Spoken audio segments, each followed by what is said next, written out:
ఇది కేవలం సమాచారంగా మాత్రమే భావించండి. వైద్య నిపుణులను సంప్రదించండి. క్యాన్సర్ ఎన్ని రకాలుంది? అసలు ఫస్ట్ ఎలాంటి క్యాన్సర్ మన భారతదేశంలో ఎక్కువగా విస్తరిస్తుంది? క్యాన్సర్స్ నియర్లీ మన బాడీలో ఉన్న సెల్స్ ఎప్పుడైనా మోస్ట్ కామన్ క్యాన్సర్ మన భారతదేశంలో ఇప్పుడు స్త్రీలు అండ్ మగవాళ్ళు ఇద్దరిని కలిపినా కూడా బయాప్సీ చేశాక ఇంకా క్యాన్సర్ ఎక్కువ వస్తుంది అంటారు కదా. ఇది క్యాన్సరా కాదా అని ఫస్ట్ బయాప్సీలో మనకేం తెలుస్తుందంటే ఒక్కొక్క క్యాన్సర్కి దానికి ట్రీట్మెంట్ కూడా వేరు ఉంటుంది, దానికి స్క్రీనింగ్ టెస్ట్ కూడా వేరే ఉంటుందా? ఒక హెల్దీ పర్సన్ చేయించుకున్న టెస్ట్ని మనం క్యాన్సర్ ఎంతవరకు ఉంది మనము అడ్రస్ చేసుకోవాలంటే దాని లంప్ ఉన్నప్పుడు ఇది ఎటువంటి లంప్ ఉంది, ఇది క్యాన్సరస్ లంపా లేకుంటే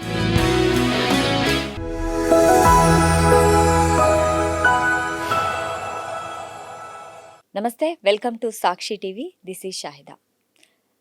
ఫిబ్రవరి 4వ తేదీని మనం ప్రపంచ క్యాన్సర్ దినోత్సవంగా జరుపుకుంటాం. ఈరోజు ముఖ్య ఉద్దేశం ఏంటంటే క్యాన్సర్ గురించి అవగాహన పెంచడం, అంతేకాకుండా క్యాన్సర్ని గుర్తించడం ఎంత ఇంపార్టెంట్ అని తెలియజేయడం, పైగా దీని మీద ఉన్న అపోహలేంటి అండ్ దీనిలో ఉన్న నిజాలేంటి అనే విషయాలు ఈరోజు మనం తెలుసుకుందాము. సో ఈ విషయాల మీద మనతో పాటు మాట్లాడడానికి మన స్టూడియోలో ఉన్నారు doctor Ajesh Raj Saxena, Apollo hospitals నుంచి. సో తన్ని అడిగి మరిన్ని విషయాలు తెలుసుకుందాం. నమస్తే సార్. నమస్తే అండి. సార్, ఇప్పుడు మనం క్యాన్సర్ గురించి అవగాహన పెంచడం ఎంతైనా అవసరము. సో ఇందులో నా మొదటి ప్రశ్న ఏంటంటే, మన భారతదేశంలో క్యాన్సర్ ఎన్ని రకాలు ఉంది? అసలు ఫస్ట్ ఎలాంటి క్యాన్సర్ మన భారతదేశంలో ఎక్కువగా విస్తరిస్తుంది? చూడండి, క్యాన్సర్ వర్డ్ అంటే అందరు అనుకుంటారు ఇది ఒక్క డిజీజ్ అనుకుంటారు. క్యాన్సర్స్ నియర్లీ మన బాడీలో ఏ పార్ట్లో అయినా క్యాన్సర్స్ మనకు స్టార్ట్ అవ్వచ్చు. క్యాన్సర్ అంటే బేసికలీ ఏంటంటే మన బాడీలో ఉన్న సెల్స్ ఎప్పుడైనా అన్కంట్రోల్డ్గా బాడీలో ఉన్న సిగ్నల్స్ వినకుండా సొంతంగా డివైడ్ అవుతూ పోతారో దాన్ని మనం క్యాన్సర్ అంటాము. ఓకే. సో ఈ క్యాన్సర్స్ మనం చూస్తే it is not one disease. Nearly 200 different రకాలుగా క్యాన్సర్స్ మన బాడీలో రావచ్చు. 200 రకాలు. 200 డిఫరెంట్ టైప్స్. మనకు బ్రెయిన్లో ఉండొచ్చు, లంగ్స్లో ఉండొచ్చు, బోన్లో ఉండొచ్చు, skin cancers, liver cancers, breast cancer, gynaec cancers.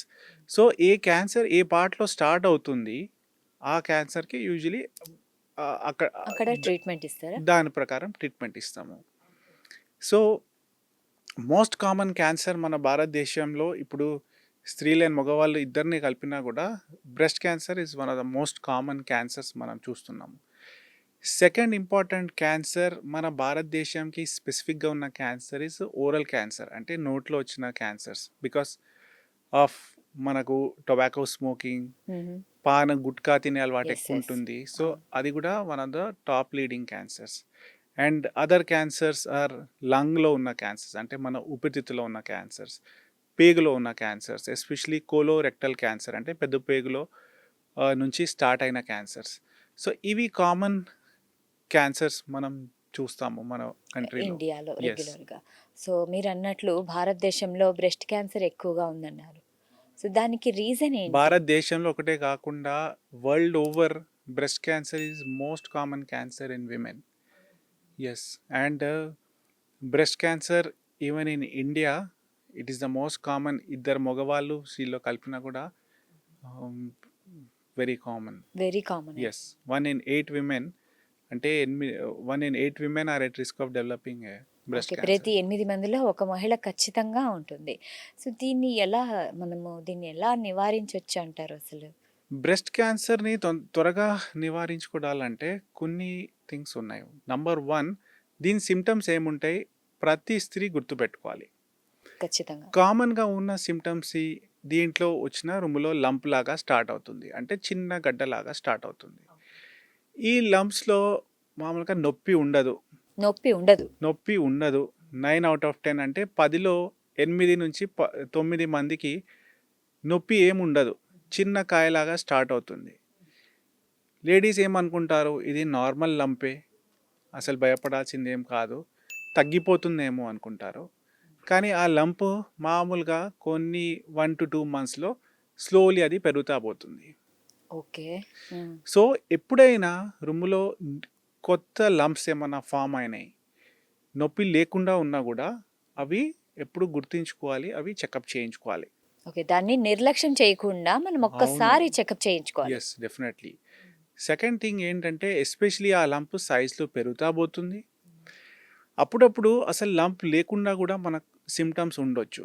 నిప్పుల నుంచి రక్తంలాగా డిశ్చార్జ్ ఉండడం, లేకుంటే చర్మం మీద రెడ్‌నెస్ ఆర్ మన ఆరెంజ్ స్కిన్ ఎట్లా ఉంటుంది డాట్స్ లాగా, స్కిన్ థిక్ అయిపోయి డాట్స్ లాగా రావడం. అప్పుడప్పుడు లంప్స్ లేకుండా కూడా 2 సైడ్స్ బ్రెస్ట్ సమానంగా ఉండకపోవచ్చు. ఒక సైజు బ్రెస్ట్ సైజ్ బాగా పెరిగింది, లేకుంటూ చేతిలో ఏమైనా వాపులొస్తున్నాయి, లేకుంటే చంకలో కూడా ఏమైనా చిన్న కాయలాగా ఏమన్నా తగులుతుంది. ఇలాంటి లక్షణాలు కూడా ఉండే అవకాశాలుంటాయి. ఓకే. సో, హ్మ్. ప్రతి స్త్రీ గుర్తుంచుకోవాల్సింది ఇవి ఇంపార్టెంట్ సింప్టమ్స్. ఇవి కాకుండా దీనికి బ్రెస్ట్ క్యాన్సర్‌కి త్వరగా గుర్తుంచుకోవాలంటే స్క్రీనింగ్ టెస్ట్ కూడా ఉన్నాయి. అంటే హెల్తీ విమెన్ 40 సంవత్సరాల తర్వాత సంవత్సరం లేకుంటే ప్రతి 1 లేకుంటే 2 సంవత్సరాల్లో ఒక డెడికేటెడ్ బ్రెస్ట్‌కి టెస్ట్ చేయించుకోవడం. దాన్ని మనం మ్యామోగ్రామ్ అంటాము. అది in simple terms it is a dedicated X-ray of the breast. Okay. So, అది చేయించుకున్నప్పుడు మనకు చేతి తగిలే ముందే చిన్న కాల్షియం డిపాజిట్స్ లాంటి ఆహ్, ఆహ్, చేంజెస్ బ్రెస్ట్‌లో ఉన్నా కూడా మనం త్వరగా పట్టుకోవచ్చు. ఓకే. దాన్ని గుర్తించేసేయొచ్చు. సో, త్వరగా మ్యామోగ్రామ్ గుర్తించుకోవచ్చు. చేయించుకుంటే మనము యెస్. ఫస్ట్ స్టేజ్‌లోనే గుర్తించి దానికి ట్రీట్మెంట్ ఇవ్వవచ్చు. అబ్సల్యూట్‌లీ. ఫస్ట్ స్టేజ్ కాకుండా ఈవెన్ ప్రీ క్యాన్సరస్ స్టేజ్. అంటే అప్పుడప్పుడు చిన్నగా బ్రెస్ట్‌లో దాంట్లో మార్పులు రావచ్చు. అవి చేతికి కూడా తగలవు. అది అప్పుడప్పుడు బయాప్సీ చేస్తే మనకు తెలవచ్చు ఇది ప్రీ క్యాన్సరస్‌గా ఉంది. సో, ఆ స్టేజ్‌లోనే మనం ఇంటర్వీన్ అయ్యి ఆ ఏరియాని కొంచెం దూరంగా తీసేసామనుకోండి, అది మనము క్యాన్సర్ కంప్లీట్‌లీ ప్రివెంట్ చేసినట్టు. ఓకే. అయితే మీరు చెప్పినట్లు ఇక్కడ నాకొక డౌట్ ఉంది. అంటే ఇప్పుడు బయాప్సీ అంటారు గదా! ఆ బయాప్సీ చేశాక ఇంకా క్యాన్సర్ ఎక్కువొస్తుంది అంటారు గదా! చాలా మందికి ఇదే అపోహలుంటాయి. బికాస్ అందరూ ఏదో ఒక లంప్ నుంచి లేకుంటే ఏదో ఒక స్వెల్లింగ్ నుంచి వచ్చినప్పుడు ఫస్ట్ థింగ్ మేము యాజ్ క్యాన్సర్ స్పెషలిస్ట్ ఏమంటామంటే ఇది క్యాన్సరా కాదా అని ఫస్ట్ మనం నిర్ధారించాలి. అంటే దాన్ని క్యాన్సర్ టెస్ట్‌కి పిలుస్తున్నా. నిర్ధారించాలంటే మనకు బయాప్సీ చేయాల్సొస్తుంది. సో, మెజారిటీ ఆఫ్ క్యాన్సర్స్ మనము బయాప్సీలో మనకేం తెలుస్తుందంటే నంబర్ 1 ఇది క్యాన్సరా కాదా? నాన్ క్యాన్సరస్ అంటే క్యాన్సర్ లేకుండా కూడా కొన్ని కొన్ని ఉంటాయి. టైప్స్ కొన్ని లంప్స్ ఉండొచ్చు. అవి మనకు నిర్ధారించాల్సొస్తుంది. సెకండ్ థింగ్ అది ఎందుకు ఇంపార్టెంట్ అంటే ఒకసారి అది క్యాన్సర్ అని మనకు తెలిసిందంటే ఈ క్యాన్సర్ ఇక్కడే ఉందా? లేకుంటే లింఫ్ కణాల ద్వారా లేకుంటే రక్తం ద్వారా వేరే వేరే పార్ట్స్‌కి చోటికి. ఎక్కడైనా పాకిందా లేదా చూసుకోవాల్సొస్తుంది. థర్డ్ థింగ్ ఏంటంటే ఒక క్యాన్సర్ సేమ్ ఉండదు. ఇప్పుడు బ్రెస్ట్ క్యాన్సర్ చూసుకున్నప్పుడు బయాప్సీ చేసిన తర్వాత ఇది క్యాన్సర్ నిర్ధారించిన తర్వాత ఎటువంటి బ్రెస్ట్ క్యాన్సర్ ఉంది కూడా చూసుకోవాల్సింది ఇంపార్టెంట్ ఉంటుంది. అంటే బ్రెస్ట్ క్యాన్సర్‌లో కూడా రకాలుంటాయా? దాంట్లో కూడా చాలా మాలిక్యులర్ టైప్స్ అంటాము. డిఫరెంట్ రకాలుంటాయి. Majority of breast cancers hormone receptor positive అంటే అవి హార్మోన్ ద్వారా పెరిగే బ్రెస్ట్ క్యాన్సర్స్. సో, ఆ క్యాన్సర్స్‌కి మనకు ట్రీట్మెంట్ అయిపోయినాక ఒక సింపుల్ రోజుకి ఒక టాబ్లెట్ హార్మోనల్ టాబ్లెట్‌తో మేము మళ్ళీ తిరిగి రాకుండా రిస్క్ తగ్గించుకోవడానికే ప్రిస్క్రైబ్ చేస్తాము. ఓకే. అది కాకుండా అప్పుడప్పుడు HER2 variety of breast cancers ఉంటాయి. దానికి స్పెసిఫిక్ HER2 టార్గెటెడ్ ట్రీట్మెంట్స్ ఉంటాయి. అంటే దాంట్లో ట్రీట్మెంట్ ఆ HER2 మ్యూటేషన్ ఉన్నప్పుడే, ఆ HER2 ఎక్స్‌ప్రెషన్ ఉన్నప్పుడే ఆ HER2 మెడిసిన్స్ దాంట్లో పనిచేస్తాయి. ఓకే. ఓకే. సో, ఎటువంటి బ్రెస్ట్ క్యాన్సర్ ఉంది చూసుకోవడం వెరీ ఇంపార్టెంట్. కొంతమందికి ఎలాంటి హార్మోన్ నెగెటివ్, HER2 నెగెటివ్ దాన్ని మేము ట్రిపుల్ నెగెటివ్ బ్రెస్ట్ క్యాన్సర్స్ అంటాము. సో, అలాంటి పరిస్థితిలో మా ట్రీట్మెంట్ కూడా డిఫరెంట్‌గా ఉంటుంది. ఓకే. నేను అదే అడగబోతున్నాను. అంటే ఒక్కొక్క క్యాన్సర్‌కి దానికి ట్రీట్మెంట్ గూడా వేరుంటుంది. దానికి స్క్రీనింగ్ టెస్ట్ కూడా వేరే ఉంటుందా? స్క్రీనింగ్ టెస్ట్ అంటే ఏం ఇబ్బంది లేనప్పుడు చేయించుకున్న టెస్ట్, ఒక హెల్తీ పర్సన్ చేయించుకున్న టెస్ట్‌నే మనం స్క్రీనింగ్ చెప్తాము. సో, మ్యామోగ్రామ్ అయితే కామన్‌లీ ఉన్న స్క్రీనింగ్ టెస్ట్. ప్రతి స్త్రీ చేయించుకోవాల్సింది. అప్పుడు దీంట్లో కూడా చాలా మనకు అడ్వాన్సెస్ వచ్చినాయి. అంటే మనకు 3D మ్యామోగ్రామ్ ఉంది. అది 3 డైమెన్షనల్ వ్యూస్ తీసుకొని టైనియస్ట్ చేంజెస్ కూడా పిక్ చేసుకుంటుంది. దాంట్లో ఏమైనా డౌట్ ఉన్నప్పుడు మేము నెక్స్ట్ ఫర్దర్ టెస్ట్‌కి వెళ్తాము. ఓకే. ఓకే. హ్మ్. క్యాన్సర్ నిర్ధారించాలి ఆర్ క్యాన్సర్ ఎంతవరకు ఉంది మనము అడ్రెస్ చేసుకోవాలంటే దాన్ని డయాగ్నోస్టిక్ మ్యామోగ్రామ్ అంటాము. సో ఈ లంప్ ఉన్నప్పుడు ఇది ఎటువంటి లంప్ ఉంది, ఇది క్యాన్సరస్ లంపా లేకుంటే మామూలు లంపేనా. సెకండ్, బయాప్సీ అయితే మనకు not just cancer treatment start చేయడానికి, కానీ ఎటువంటి క్యాన్సర్ ఉంది, దీంట్లో ఎటువంటి సెల్స్ ఉన్నాయి. సేమ్ బ్రెస్ట్లో లేకుంటే స్టమక్లో ఉన్న క్యాన్సర్ అనుకోండి, వేరే రకాల క్యాన్సర్స్ ఆ పార్ట్లో స్టార్ట్ అవ్వచ్చు. ఓకే. సో లోపల ఉన్న లైనింగ్ నుంచి స్టార్ట్ అయిందనుకోండి, అది డిఫరెంట్ ఉంటుంది. స్టమక్లో ఉన్న గ్లాండ్స్ నుంచి వచ్చిందనుకోండి, దాన్ని ఎడినోకార్సినోమా అంటాము. మసల్ నుంచి వచ్చిందనుకోండి, అది వేరే రకంగా ఉంటుంది. సో దాని గురించే బయాప్సీ చాలా ఇంపార్టెంట్. అండ్ దీంట్లో మోస్ట్ కామన్ అపోహ ఇదే ఉంటుంది, బయాప్సీ చేస్తే పాకుతుంది. అది కరెక్ట్ కాదు. ఓకే. కొన్ని క్యాన్సర్స్ ఎస్పెషలీ లివర్ క్యాన్సర్ లేకుంటే కిడ్నీ క్యాన్సర్, మేము టెస్టికులర్ ట్యూమర్స్ కూడా బయాప్సీ లేకుండా కొన్ని బ్లడ్ టెస్ట్ చేసుకొని, కొన్ని మంచి సిటీ స్కాన్ లేకుంటే ఎంఆర్ఐ స్కాన్ చేసుకొని క్యాన్సర్ లక్షణాలు ఉన్నాయని హాయిగా డౌట్ ఉన్నప్పుడు బయాప్సీ లేకుండా మేము ట్రీట్మెంట్తో ప్రొసీడ్ అవుతాము. కానీ మెజారిటీ ఆఫ్ క్యాన్సర్స్కి బయాప్సీ చాలా ఇంపార్టెంట్ చాలా చాలా ఇన్ఫర్మేషన్. ఇంపార్టెంట్. చాలా చాలా so important. Either it is క్యాన్సరా లేదా అని మీరు నిర్ధారించుకోవాలంటే ఫస్ట్ బయాప్సీ. క్వశ్చన్, కానీ ఎటువంటి క్యాన్సర్ ఉంది, దీంట్లో ఎటువంటి సెల్స్ ఉన్నాయి, దీనికి ఎటువంటి ట్రీట్మెంట్ ట్రీట్మెంట్ మనకు అవసరం. బాగా పనిచేయొచ్చు, అది కూడా ఇంపార్టెంటే. ఓకే. దాన్ని బట్టి కూడా ట్రీట్మెంట్ ఉంటుంది కాబట్టి బయాప్సీ అనేది ఇంపార్టెంట్. కానీ బయాప్సీ చేయించుకుంటే అది ఇంకా ఎక్కువైంది అనేది మాత్రం అపోహ. పెద్ద అపోహ. ఓకే. సో అపోహల గురించే మనం అంటే జనరల్‌గా దీని మీద అవగాహన ప్రజలకు లేకపోవడం వల్ల అపోహలు ఎక్కువ స్ప్రెడ్ అవుతున్నాయి. సో అలాంటి కొన్ని అపోహలు నేను అడుగుతాను. ఇప్పుడు క్యాన్సర్ అంటే ఇంక వచ్చింది అంటే ఇంక మన జీవితం అంతే. ఇంక చనిపోవడానికి రెడీ అని చాలామంది 99% అలాగే అనుకుంటారు. సో ఇది ఎంతవరకు కరెక్ట్ అంటారు? క్యాన్సర్ అంటే అందరికీ ఫస్ట్ చెప్పాలంటే కూడా కష్టంగా ఉంటుంది. బికాస్ ఎలా రిసీవ్ చేసుకుంటారు, వాళ్ళ మైండ్లో ఏమి అపోహాలు ఉన్నాయి మాకు కూడా ఐడియా ఉండదు. No two cancers are same. అంటే మనం మాట్లాడుకుంది 200 డిఫరెంట్ రకాలుగా క్యాన్సర్స్ ఉన్నాయి. హ్మ్. ప్రతి క్యాన్సర్లో కూడా దాని బిహేవియర్ డిఫరెంట్గా ఉంటుంది. ప్రతి క్యాన్సర్లో కూడా ఉన్న టైప్స్ వేరే వేరే రకంగా ఉంటాయి. ఇప్పుడు ప్రతి క్యాన్సర్లో కూడా స్టేజ్, దాని ఎటువంటి బిహేవియర్ ఉంది, దాన్ని బట్టి మనకు అవుట్కమ్స్ డిసైడ్ అవుతాయి. ఓకే. ఓకే. సో క్యాన్సర్లో అర్లీగా గుర్తించుకున్నాం అనుకుంటే నియర్లీ 95-99 to 100% మనము పూర్తిగా క్యూర్ చేయొచ్చు. అండ్ ఎస్పెషలీ ఒక థైరాయిడ్ క్యాన్సర్ అనుకోండి, విమెన్లో వెరీ కామన్. చిన్న స్వెల్లింగ్స్ లాగా మనకు తెలుస్తాయి. లేకుంటే ఫర్ ఎనీ అదర్ రీజన్ నెక్లో అల్ట్రాసౌండ్ చేయించుకున్నారంటే ఆ స్కాన్స్లో బయటపడతాయి. అది థైరాయిడ్ క్యాన్సర్ అని అందరు భయపడతారు, కానీ they do very well.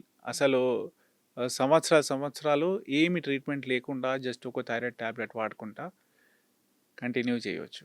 Okay. Same breast cancer అనుకోండి, అర్లీగా గుర్తించుకున్నాము, మంచి క్యాన్సర్ ఉంది.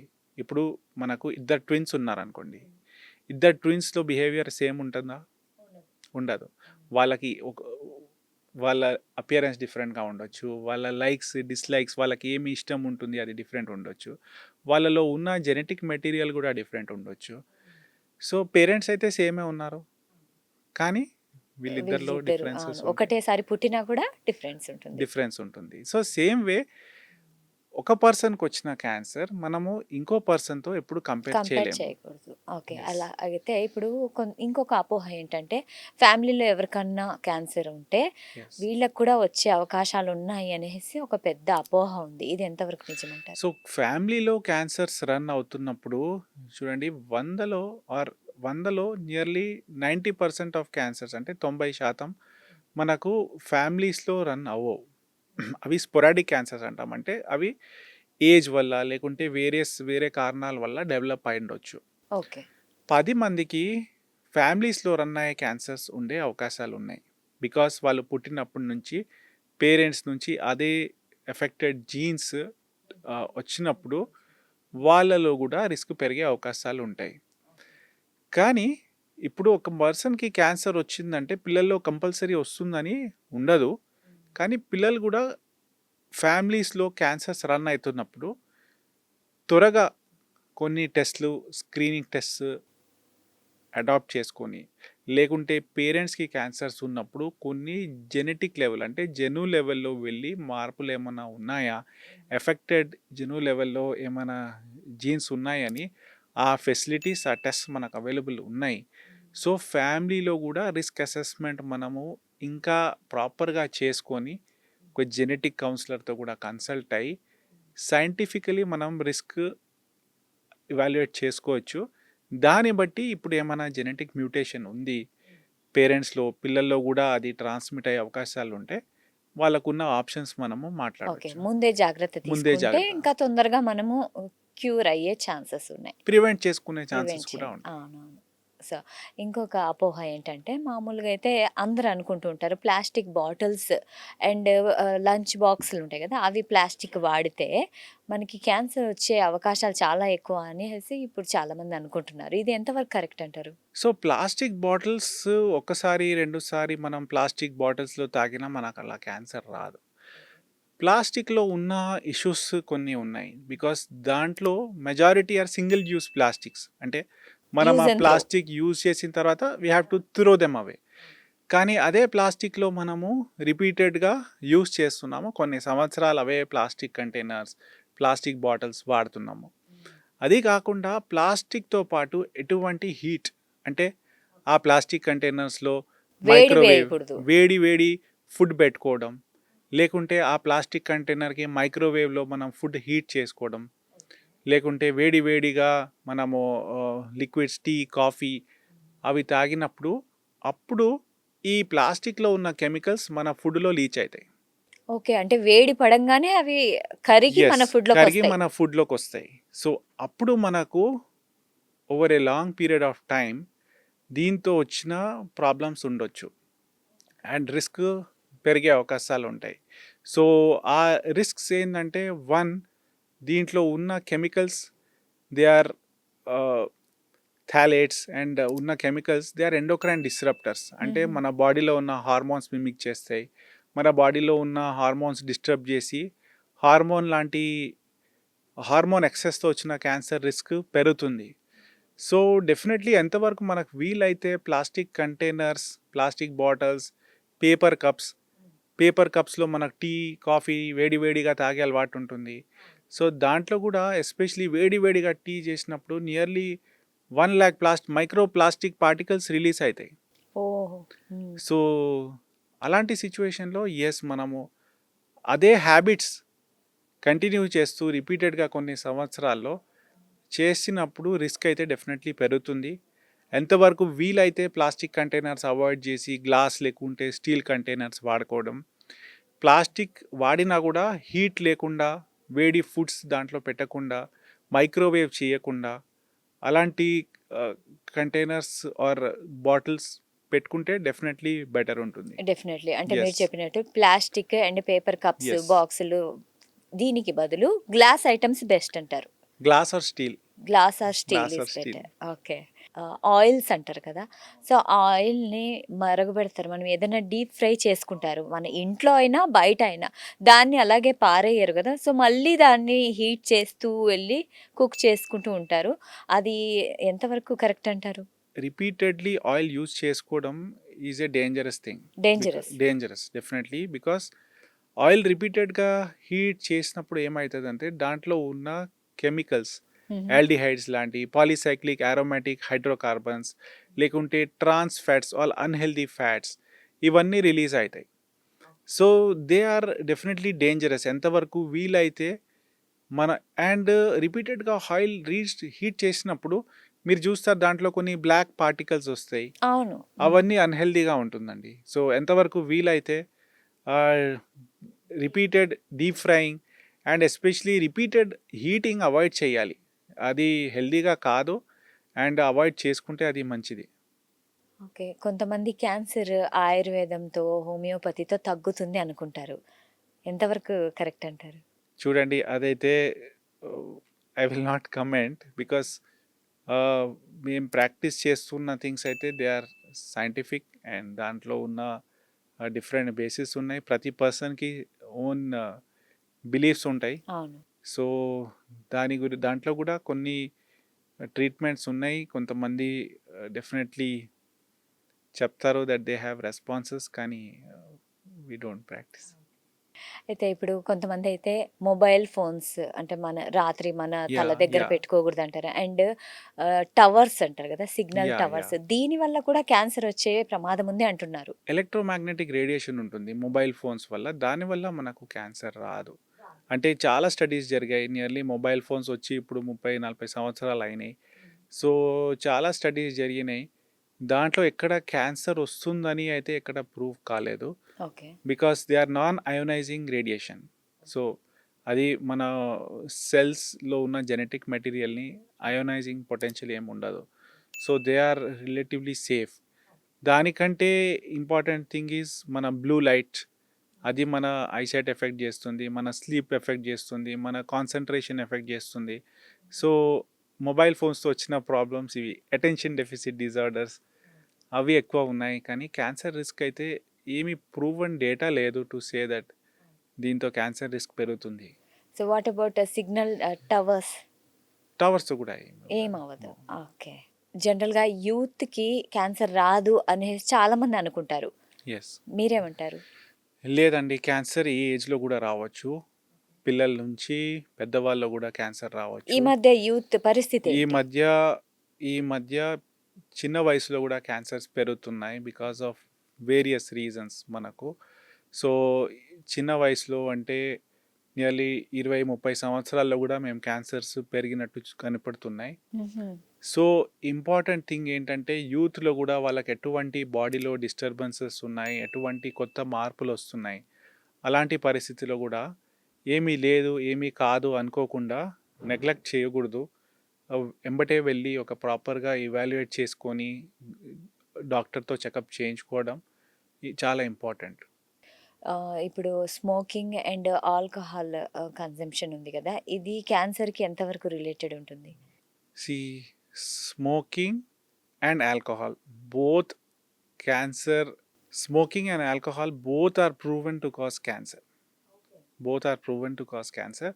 ఇండిపెండెంట్లీ కూడా ఒక టొబాకో, ఒక సిగరెట్లో nearly 72 different types of cancer causing chemicals ఉంటాయి. ఓ. సిగరెట్ స్మోక్తో మనకు నియర్లీ 16 అంటే 16 వేరే క్యాన్సర్ రిస్క్ వాళ్ళకు పెరిగే అవకాశాలు ఉంటాయి. ఒట్టి లంగ్ క్యాన్సర్ కాకుండా నోట్లో వచ్చిన క్యాన్సర్స్, మన పేగులో వచ్చిన cancers, pancreatic cancer, kidney cancer, bladder cancer, ఇవన్నీ రిస్క్స్ పెరగచ్చు. And no amount of cigarette smoking is safe. అంటే ఒక సిగరెట్ రోజు స్మోక్ చేస్తాను లేకుంటే 10 సిగరెట్ స్మోక్ చేస్తాను, డెఫినెట్లీ ఎంత ఎక్కువ స్మోక్ చేస్తారో మనకు రిస్క్ పెరుగుతుంది. కానీ దాంట్లో సేఫ్ లెవెల్స్ ఏమీ ఉండవు. అది కాకుండా కొంతమంది స్మోక్ చేయకుండా కూడా తంబాకు నమ్మలే అలవాటు ఉంటుంది, నోట్లో పెట్టుకుంటారు.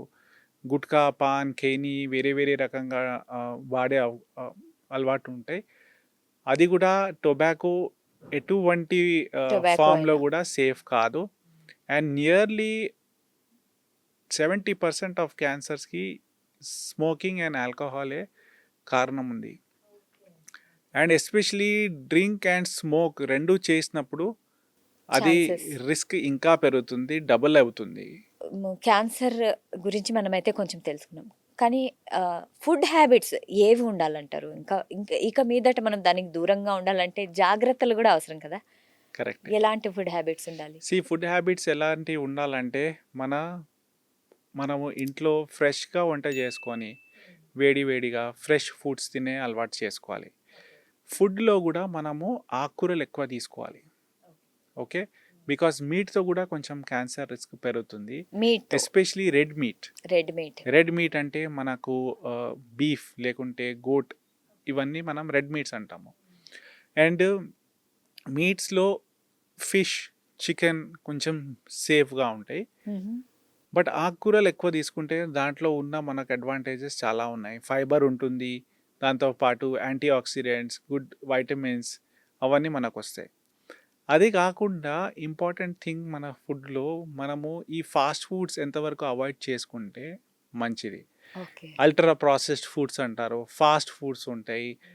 ప్రీ కుక్డ్ ఫుడ్స్ ఉంటాయి. అంటే ఆల్రెడీ వంట చేసి దాంట్లో ప్రిజర్వేటివ్స్ ఉంటాయి. దాంట్లో కెమికల్స్ ఉంటాయి. సో, అలాంటి ఫుడ్స్, ప్యాకేజ్డ్ ఫుడ్స్ అవాయిడ్ చేసుకోవడం మంచిది. ఓకే. సో, ఇవి కాకుండా ఫ్రెష్‌గా వంట చేసుకొని ఫుడ్స్ తినే అలవాటు చేసుకోవాలి. బికాస్ దాంట్లో ఉన్న మనకు వైటమిన్స్ అన్నీ ప్రిజర్వ్డ్‌గా ఉంటాయి.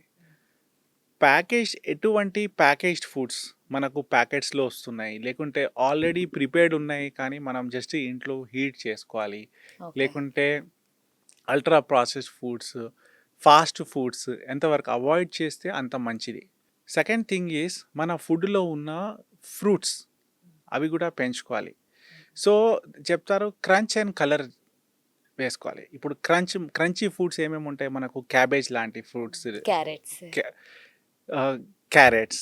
సో, క్రంచ్ అండ్ కలర్‌లో క్రంచ్ ఈజ్ క్యాబేజ్, మనకు బ్రోకోలీ నమిలినప్పుడు బాగా క్రంచీ ఫీలింగ్ క్రంచీ వస్తుంది. ఫీల్ వస్తుంది.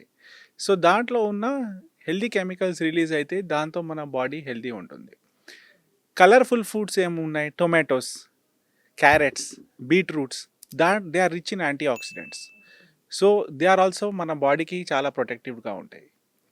దీంతో పాటు మనము ప్రాపర్‌గా వాటర్ తాగడం అండ్ ఈ రెడీమేడ్ షుగరీ డ్రింక్స్ అవాయిడ్ చేయడం. కొన్ని ఫుడ్‌లో మనం బాగా వేడి ఫుడ్స్ తిన్నప్పుడు ఇరిటేట్ చేస్తాయి. దాంతో కూడా కొంచెం మనకు రిస్క్ పెరిగే అవకాశాలు ఉంటాయి. బాగా స్పైసీ ఫుడ్స్ మనకు పికిల్స్ చాలా ఇష్టంగా ఉంటాయి. మనము బాగా పికిల్స్ ఎక్కువ తింటారు. దీంట్లో ఆకుకూరలు తక్కువ ఉంటాయి. వెజిటబుల్స్ తక్కువ ఉంటాయి. సో, అలాంటి థింగ్స్ కూడా మనము అవాయిడ్ చేయాలి. ఒక బ్యాలెన్స్డ్ డైట్ తినడం చాలా ఇంపార్టెంట్. సో, ఇది కదా! So, prevention is better than cure అంటారు కదా! అబ్సల్యూట్‌లీ. దీనికోసం అంటే మన జీవన శైలి అంటే మన లైఫ్ స్టైల్ ఎలా ఉండొచ్చు? దీనికి దూరంగా ఉండాలంటే సో, క్యాన్సర్‌కి దీనికి దూరంగా? దూరంగా ఉండాలంటే కొన్ని లైఫ్ స్టైల్ చేంజెస్ అయితే మనం చేయాలి. 1 గుడ్ ఫుడ్ అంటే హెల్తీ బ్యాలెన్స్డ్ డైట్ డైట్. తీసుకోవడం. Number 2 is some form of physical activity. Physical activity. అది స్పోర్ట్స్ ఉండొచ్చు, డైలీ వాకింగ్ ఉండొచ్చు, లేకుంటే ఎటువంటి ఎక్సర్సైజ్ ఉండొచ్చు. That is extremely important. Third thing is good sleep. మనం ప్రాపర్‌గా ఒక 6-8 అవర్స్ నిద్రపోవడం నిద్రపోవాలి. అన్‌డిస్టర్బ్డ్‌గా, అది important. Next is taking some amount of supplements, antioxidants. They are definitely useful. Another thing is మన ఎంతవరకు వీలైనా మనము డ్రింకింగ్ అండ్ స్మోకింగ్ మనకు తెలుసు దాంతో క్యాన్సర్ రిస్క్ పెరుగుతుంది. సో, డెఫినెట్‌లీ డ్రింక్ చేసినా, స్మోక్ చేసినా కూడా ఎప్పుడు లేట్ కాదు. ఇవి 2 థింగ్స్‌ని మనము అవాయిడ్ చేయడం. ఓకే. సో, మన జీవన శైలిలో తెచ్చుకోవాల్సింది ఇవి కొన్ని ఇంపార్టెంట్ మార్పులు. దాంతో పాటు ఇట్స్ వెరీ ఇంపార్టెంట్ బాడీలో ఎటువంటి మార్పులున్నా కూడా ఇది ఏమీ లేదు, ఇది ఏమీ కాదు, లేకుంటే సెల్ఫ్‌గా మెడిసిన్స్ తీసుకోవడం, లేకుంటే మనం ప్రాపర్‌గా చెకప్ చేయించుకోకపోవడం, లేకుంటే నెగ్లెక్ట్ చేయడం, అవాయిడ్ చేసి టైమ్‌లీ మెడికల్ ట్రీట్మెంట్ తీసుకోవడం, లేకుంటే ఒక చెకప్ చేయించుకొని ఏమీ లేనప్పుడు రిలాక్స్ అవ్వడం ఇంపార్టెంట్. ఓకే. అండ్ కొన్ని క్యాన్సర్స్‌కి మనకు ప్రాపర్‌గా స్క్రీనింగ్ టెస్ట్స్ ఉన్నాయి. సో, హెల్తీగా ఉన్నప్పుడే కొన్ని మనము రెగ్యులర్‌గా టెస్టులు చేయించుకొని సింపుల్ థింగ్స్ ఉంటాయి. ఇప్పుడు మన బ్లడ్ కౌంట్స్ ఎలా ఉన్నాయి, ఒక proper blood picture are CBP అంటారు.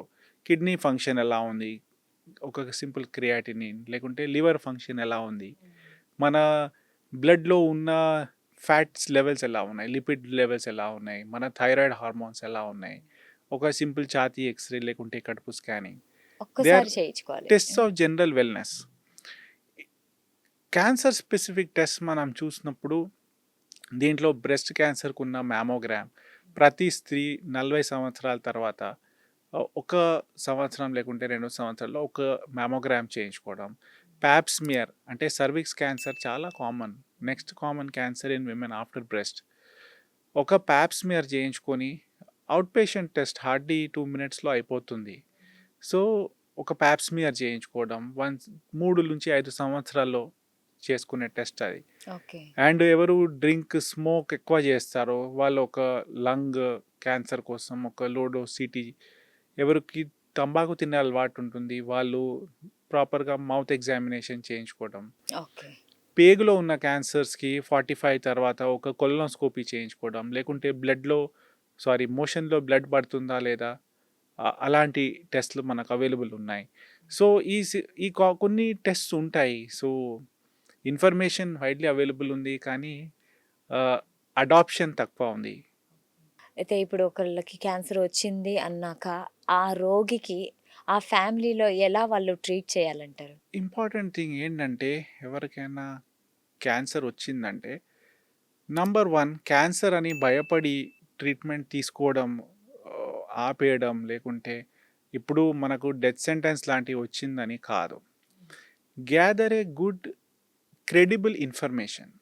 ఇది సైంటిఫిక్గా ఒక ప్రాపర్ ఆంకాలజిస్ట్ని కన్సల్ట్ అయ్యి దీన్ని ఎలా అప్రోచ్ అవ్వడం, ఎటువంటి క్యాన్సర్ ఉంది, ఏ స్టేజ్లో ఉంది, ప్రాపర్గా ఇన్ఫర్మేషన్ కలెక్ట్ చేసుకోవడం ఇంపార్టెంట్. నెక్స్ట్ థింగ్ ఈజ్ దీన్ని ఎలా ట్రీట్ చేయాలి, అది కూడా ఇంపార్టెంట్. బికాస్ ప్రతి క్యాన్సర్కి డిఫరెంట్ ట్రీట్మెంట్ ప్రోటోకాల్స్ ఉంటాయి. కొంతమందికి జస్ట్ ఒక సర్జరీతో ట్రీట్మెంట్ అయిపోవచ్చు, కొంతమందికి కీమోథెరపీ అవసరం ఉండొచ్చు, కొన్ని బ్లడ్ క్యాన్సర్స్కి బోన్ మ్యారో ట్రాన్స్ప్లాంట్ అవసరం ఉండొచ్చు, కొన్ని బ్రెయిన్ ట్యూమర్స్కి జస్ట్ రేడియేషన్తో కంప్లీట్లీ కంట్రోల్ చేయవచ్చు. Okay. So no 2 cancers same ఉండవు. అండ్ సేమ్ క్యాన్సర్ ఇద్దరిలో వచ్చినప్పుడు కూడా దాని బిహేవియర్ సేమ్ ఉండదు. సో కామన్లీ ఫేస్ చేస్తున్న ఇష్యూ ఏంటంటే వాళ్ళు కన్సల్టేషన్ తర్వాత ఇంటికి వెళ్తారు, వాళ్ళ ఫ్రెండ్ ఏదో ఒకటి చెప్తారు వాళ్ళకు, దిల్ సే దట్ అరే మీకు క్యాన్సరా, మరి మీ ఎండ్ వచ్చేసింది. అది కరెక్ట్ కాదు. There is enough information on internet. So ప్రాపర్గా సైంటిఫిక్ ఇన్ఫర్మేషన్ ఏముంది అది తెలుసుకోవడం కూడా ఇంపార్టెంట్, రాదర్ దాన్ మన సొసైటీలో ఉన్న అపోహాల్ని బిలీవ్ చేసుకొని ఇప్పుడు మనకి ఏం ఆప్షన్ లేదు, మనకు ఎండ్ వచ్చేసింది అనుకోవడం కూడా మంచిది కాదు. అండ్ అప్రోచ్ ప్రాపర్ ప్యానిక్ అవ్వద్దు. ఒక ప్రాపర్ ఆంకాలజిస్ట్ని కన్సల్ట్ అయ్యి ఒక ప్రాపర్ ట్రీట్మెంట్ ప్లాన్ డివైస్ చేసుకొని దానికి ఏమేమి ట్రీట్మెంట్ ఆప్షన్స్ ఉన్నాయి ప్రతి ఆప్షన్ డిస్కస్ చేసుకొని ప్రొసీడ్ అవ్వడం బెటర్. మీరన్నట్లు ఇప్పుడు అన్నారు కదా కొన్ని క్యాన్సర్స్కి అంటే సర్జరీ చేస్తారు అని. ఎలాంటి పరిస్థితుల్లో ఏ క్యాన్సర్కి సర్జరీ అవసరం అవుతుంది? ఇప్పుడు చూడండి, బ్రెస్ట్ క్యాన్సర్ ఉంది, అర్లీగానే ఉంది. ఆ లంప్ని మనము దూరంగా కట్ చేసి తీసేసి అది లింఫాటిక్స్కి పాకిందా లేదా చూసుకొని, అర్లీ క్యాన్సర్ ఉందనుకోండి only surgery will be enough. Same endometrial cancer ఉందనుకోండి, గర్భసంచిలో ఉన్న లోపల ఉన్న పొరని మనం ఎండోమెట్రియం అంటాము. దాని నుంచి క్యాన్సర్ వచ్చిందనుకోండి అప్పుడు గర్భసంచి తీయాల్సి వస్తుంది, దాంతోపాటు ట్యూబ్స్, ఓవరీస్ అండ్ లింఫాటిక్స్కి ఏమైనా స్ప్రెడ్ అయిందా లేదా. అర్లీ ఎండోమెట్రియల్ క్యాన్సర్ ఉంటే దాంట్లో మనకు surgery alone is sufficient. So surgery తోటి అలాంటి క్యాన్సర్స్ మోర్ దెన్ 90% క్యూర్ అయిపోతాయి. పేగులో వచ్చిన క్యాన్సర్స్ ఉన్నాయనుకోండి, కొలాన్ క్యాన్సర్, రెక్టల్ క్యాన్సర్, దానికి కూడా మెయిన్ ట్రీట్మెంట్ అలాంటి సిచ్యువేషన్లో సర్జరీ ఉంటుంది. కానీ సేమ్ బ్రెస్ట్ క్యాన్సర్ ఒకసారి బ్రెస్ట్లో కాకుండా బాగా పెద్ద సైజులో పెరిగింది, చంకలో ఉన్న గ్లాండ్స్లోకి పాకింది, అప్పుడు మనకు ట్రీట్మెంట్ చేంజ్ అయిపోతుంది. ఓకే. అప్పుడు ఒట్టి సర్జరీ కాకుండా దాన్ని మనం కీమోథెరపీ చేసి ష్రింక్ చేసి దాంట్లో మళ్ళీ సర్జరీ చేసి రేడియేషన్ చేసి టార్గెటెడ్ థెరపీ లేకుంటే హార్మోనల్ ట్రీట్మెంట్. సో క్యాన్సర్ ఎంత తొందరగా గుర్తించుకుంటామో మనకు సింపుల్ ట్రీట్మెంట్స్తో అయిపోతుంది. మనం ఎంత నెగ్లెక్ట్ చేస్తామో లేకుంటే ఎంత అడ్వాన్స్ స్టేజెస్లో మనకు బయటపడతాయి అప్పుడు మనకు ట్రీట్మెంట్స్ కూడా మోర్ దాన్ 1 ట్రీట్మెంట్ చేయాల్సి వస్తుంది. ఓన్లీ ఒక ట్రీట్మెంట్తో మనం కంట్రోల్ చేయలేకపోతాము. సో అలాంటి డిఫరెన్సెస్ ఉంటాయి. ఒక రెక్టల్ క్యాన్సర్ అనుకోండి, అర్లీ రెక్టల్ క్యాన్సర్ ఉంది అంటే జస్ట్ ట్రాన్స్ రెక్టల్ మనము కొల్నోస్కోపీ ద్వారానే తీసేయచ్చు. ఆర్ ఒక సింపుల్ ఆ లీజన్ని పాలిప్ ఉంది, ఆ పాలిప్ని మనం కట్ చేసి తీసేసామనుకోండి, పెద్ద సర్జరీ లేకుండా ఏమీ కట్ లేకుండా అయిపోతుంది. ఓకే. అదే సేమ్ రెక్టల్ క్యాన్సర్ బాగా పెరిగింది, పేగులో డీప్గా వెళ్తుంది, లేకుంటే లింఫ్ కణాల ద్వారా లింఫ్ నోడ్స్ కూడా పెరిగినాయి, అప్పుడు ట్రీట్మెంట్ చేంజ్ అయిపోతుంది. చేంజ్ అవుతుంది. అప్పుడు మనకు రేడియేషన్ అవసరం పడుతుంది, కీమో కీమోథెరపీ, అవసరం దాని అవుతుంది. తర్వాత సర్జరీ. ఓకే. సో సో ఇలా ప్రతి స్టేజెస్ క్యాన్సర్కి బట్టి ఉంటుంది. ప్రతి క్యాన్సర్ అలా లాస్ట్ స్టేజ్లో ఉండదు. అండ్ క్యాన్సర్ అంటే మనకు అసలు ట్రీట్మెంట్స్ లేవు, ట్రీట్మెంట్ అయిపోయింది అండ్ ఎండ్ దగ్గరకు వచ్చిందని అలా ఉండదు. అది అపోహ మాత్రమే పెద్ద అంటారు. అపోహం అది. సో ఏ క్యాన్సర్ కైనా మనం కరెక్ట్ గా గుర్తిస్తే దానికి మనం ట్రీట్మెంట్ ఇవ్వచ్చు అండ్ క్యూర్ కూడా చేయొచ్చు. కరెక్ట్. అయితే లాస్ట్ చివరిగా మా ప్రేక్షకులకు అంటే క్యాన్సర్ దినోత్సవం సందర్భంగా మీరు ఎలాంటి సమాచారం ఇవ్వాలనుకుంటున్నారు, అంటే ఎలాంటి మెసేజ్ ఇవ్వాలనుకుంటున్నారు? So on this world cancer day February 4th అందరికీ ఒక మెసేజ్ చెప్తాను. అది one is healthy practices adopt చేసుకోండి. మనం హెల్దీ ప్రాక్టీసెస్ ఫాలో అవుతే మన పిల్లలు కూడా అవే ప్రాక్టీసెస్ ఫాలో అవుతారు. అవి second thing is regular health checkups చేయించుకొని ఫిజికల్ యాక్టివిటీ పెట్టుకుంటా మనకు క్యాన్సర్ రిస్క్ ఏమైనా పెరుగుతుందని ఫ్యామిలీస్లో ఏమైనా రన్ అవుతుందంటే ఒక ప్రాపర్గా సైంటిఫిక్గా చెకప్ చేయించుకొని హెల్దీగా ఉండండి. And I hope every one who is having cancer out there that there are treatments, there is hope. A cancer is not the end, it's just a bend in the road. So be happy and be healthy. Thank you Yes. So much sir, ఎందుకంటే you. Me Thank you for valuable having time me. ఇచ్చారు and మా ప్రేక్షకులకు అన్ని రకాల అపోహల్ని తొలగించారు. So cancer అంటే భయం వల్లే కాదు, దీనికి ట్రీట్మెంట్ ఉంది, త్వరగా మనము గుర్తిస్తే దీనికి మనం ట్రీట్మెంట్ ఇవ్వచ్చు అని డాక్టర్ గారు చాలా బాగా చెప్పారు. అండ్ సమాజంలో ఉండే అపోహలు ఏంటివి, దానికి నిజాలు ఏంటివి అన్ని కూడా ఈరోజు మనం ఈ కార్యక్రమంలో తెలుసుకున్నాం. సో ఇది ఇవాల్టి కార్యక్రమం. మరో కార్యక్రమంలో మళ్ళీ కలుద్దాం. అంటిల్ దెన్ కీప్ వాచింగ్ సాక్షి టీవీ.